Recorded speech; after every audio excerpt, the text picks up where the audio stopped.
menjaga jarak minimal 1 meter.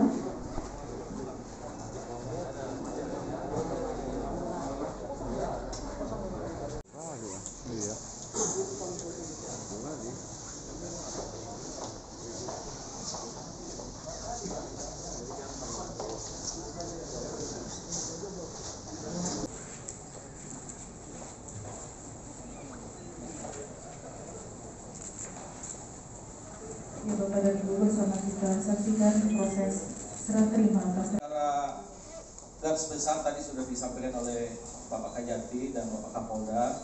Pada kesempatan ini kami ingin menjelaskan bahwa hari ini kami menyerahkan 4 tersangka, 2 mantan kepala desa atas nama Maradoli Dalimunte dan Haji Edi Sahwan SEMM.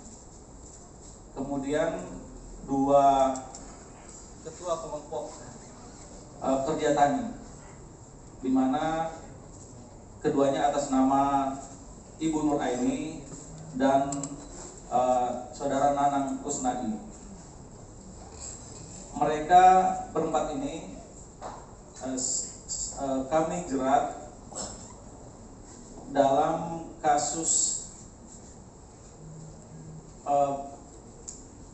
pemalsuan surat tanah, di mana surat tanah ini kemudian digunakan untuk melakukan gugatan perdata sampai dengan tingkat Mahkamah Agung, seolah-olah lahan yang saat ini diproyeksikan untuk pembangunan sport center adalah lahan milik mereka.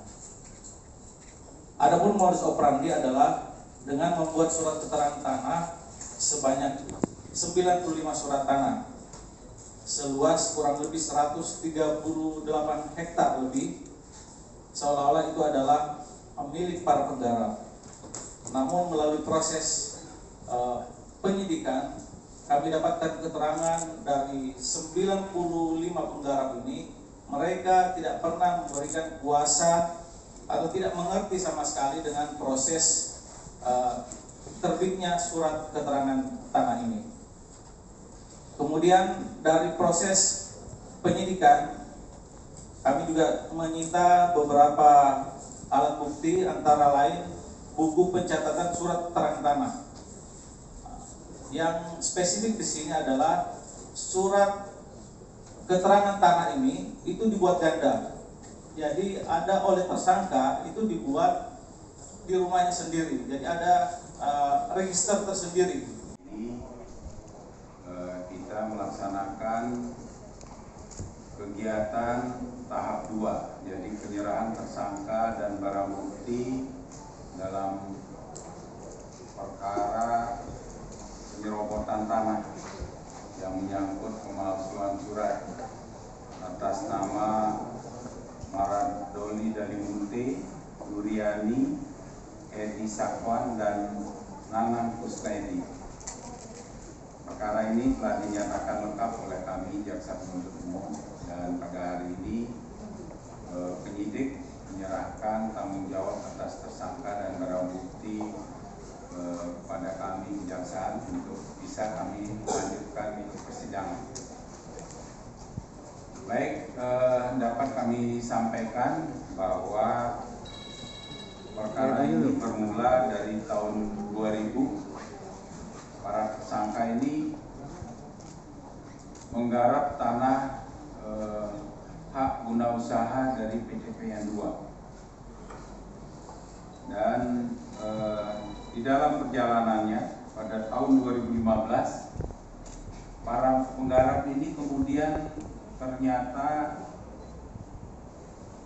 melakukan pemalsuan atas surat-surat tanah itu, sehingga seolah-olah mereka memiliki hak atas tanah itu dan menggunakan surat-surat itu untuk mengajukan gugatan ke pengadilan, seolah-olah mereka ini sebagai pemilik tanah. Dan perkara ini sampai saat ini masih dalam tahap penyidikan yang akan segera kami limpahkan ke pengadilan yang telah dinyatakan lengkap. Mereka para tersangka ini telah melakukan perbuatan yang bertentangan dengan Surat Mendagri nomor 593 tahun 1984, kemudian Surat Sekda Pemprov tingkat 1 Sumatera Utara nomor 593 tahun 1988, dan Surat Bupati Deli Serdang yang pada intinya berisi larangan penerbitan surat keterangan tanah. Ini para tersangkanya. Dan untuk selanjutnya, karena di sini hadir staf khusus menteri.